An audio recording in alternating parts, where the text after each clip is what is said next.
2022, down 1% since 2021, and free cash flows of $1.4 billion. For 2023, the company is targeting sales of $22 billion. In India, the company has been present since 1986. The company has a manufacturing unit in India, in Gurgaon.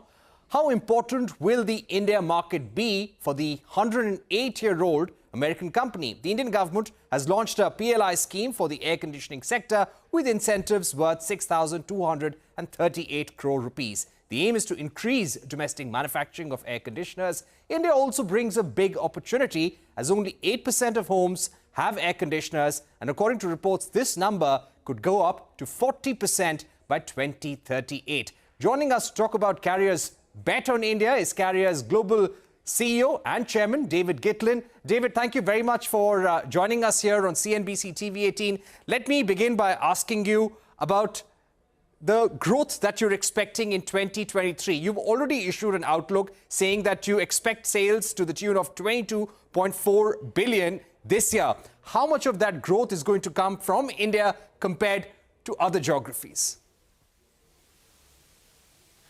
Well, overall for Carrier, and Parikshit, thank you so much for having me. We're looking at mid-single-digit growth for Carrier this year, and we'll get outsized growth in India. You mentioned that we have a facility here where I am close to where I am in Delhi, but in Gurgaon, and then we also, with our partner, have an operating facility down in Pune. We have 4,500 employees in the country, and this is one of the most strategic growth vectors for us globally. So we are extremely bullish on India, not only as a market, but also as a source for phenomenal talent, whether it's manufacturing, digital talent, engineering talent.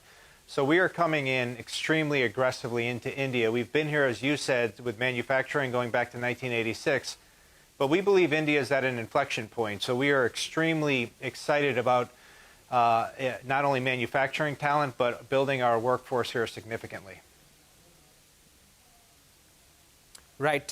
So if you're talking about expanding presence in India, give us a sense of how many more employees or jobs would you like to add to your India operations? What is the manufacturing capacity currently? And is there a plan to ramp up manufacturing as well?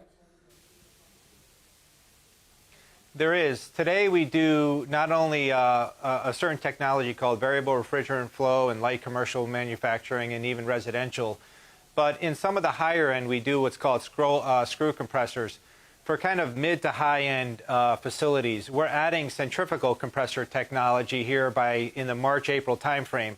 So we're going to significantly expand our manufacturing presence in country. What happens when you do that is it starts to build out the entire ecosystem. With that, we're going to quadruple our supply chain spend in country over the next 5 years. So build manufacturing, increase supply chain. As you do that, you win more projects. You win more projects, you're adding more service personnel, more technicians, more engineers to support the new design, more digital support. So we see employment that, again, with our partners is about 4,500.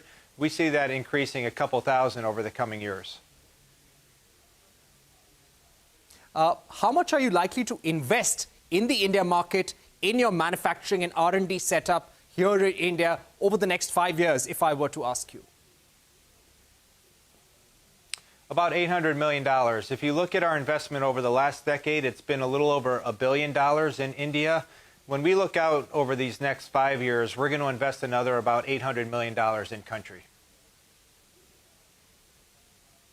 Okay. About the China Plus One strategy, this is a time when India-US relations are at an all-time high. And you're smiling at this question. I'm sure you get a lot of it.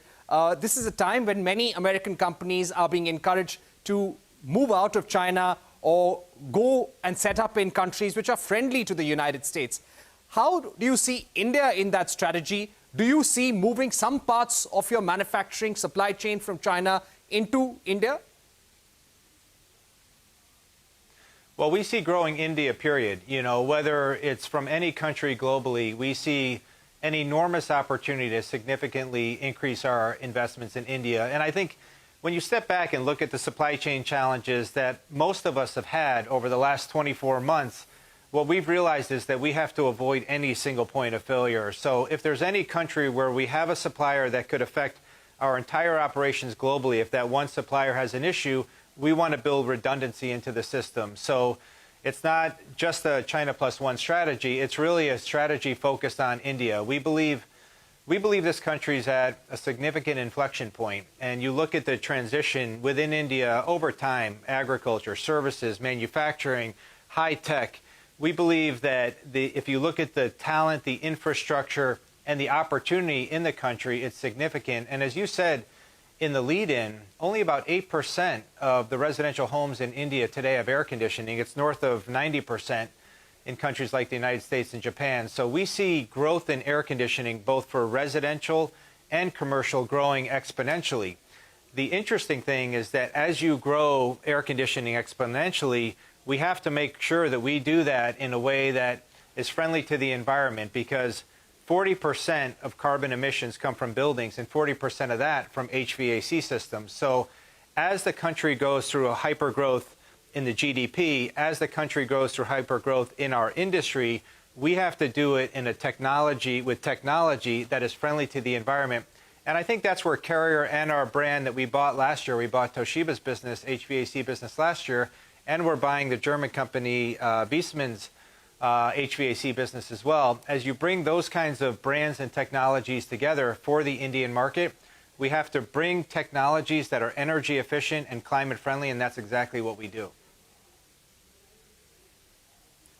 What is the kind of growth year on year that you're targeting in India over a 5-year to 10-year horizon? If I were to ask you year on year growth starting 2023. It's going to be double-digit growth in India. So we think that if you look at India as a percent of sales for overall Carrier, we think it's going to grow exponentially. And it's not only because of the investments that we're making in manufacturing and supply chain, but we look at this as such a target market for us. In fact, just before this interview, we met with some of our dealers, and I asked them what verticals are very strong in India, and they said, you name it. Higher education, pharma, semiconductor, where we just had a very big win a couple of weeks ago. If you go across all the verticals within the country, what you find in most countries is that some verticals are strong and some are weak, and we try to be very agile and move our sales efforts and our technology to the verticals that are particularly strong. So if in a certain country warehouse slows, but data centers is strong, or manufacturing strong, we try to shift a lot of our efforts to the verticals that are strong. What's very unique about India right now is you're seeing strength almost across the verticals. Country GDP growing from $3.5 trillion to becoming in 2030 the world's third largest economy at about $6 trillion. That's about an 8% CAGR.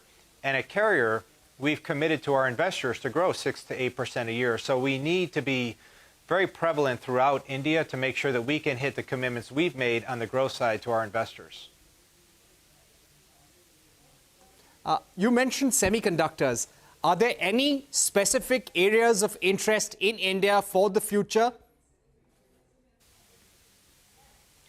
Well, one thing that's particularly of interest to us is all things energy efficiency. You know, the company that we're combining with Viessmann Climate Solutions in Germany, they're the only company in the world for residential that does a combination of solar PV, battery, and there it's prevalent as heat pumps. Perhaps for India it's closer to air conditioning, which is electric powered, with a digital overlay that interfaces with the grid.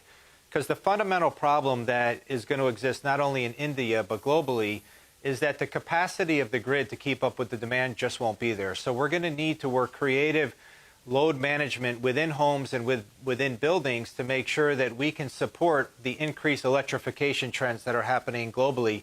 We can do that not only supporting buildings and homes with solar PV, battery storage, and things like heat pump and electric air conditioning systems, but then also very innovative digital solutions that can help manage the loads for peak and off-peak hours and then do an interface with utilities. So all things energy management is of particular interest to us. And finally, any policy tweaks or policy interventions that you would like in India? You've not applied for the PLI scheme because you're majorly into commercial air conditioning.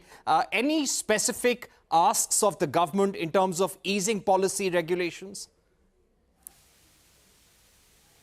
Look, we actually met with government officials earlier today, and we are so pleased with the relationships not only between the United States and India, but the way that the Indian government is so business friendly for folks like United States companies to locate here and locate here in a way that encourages investment in India. We could not be more pleased with the government incentivizing continued investments here. So anything that incentivizes jobs, manufacturing, us building out our supply chain, engineering, R&D, all of those investments that further incentivize to increase our investments here are deeply appreciated. And then it's all things that relate to sustainability. Any incentives from the government that help drive that transition to more renewables and more energy efficient solutions for homes and buildings, that's right in our wheelhouse. And any incentives there, it's good for business, but more importantly, it's good for the planet for generations to come. And we want to be part of that solution. All right, David Gitlin, thank you so much for joining us here on CNBC TV 18, giving us your vision, blueprint for India. $800 million is what you're looking to invest, and you're looking at double-digit growth in India year on year over the next 10 years. Thanks once again for being with us here on CNBC. With that, it's a wrap on this edition of News Center. More updates when we're back.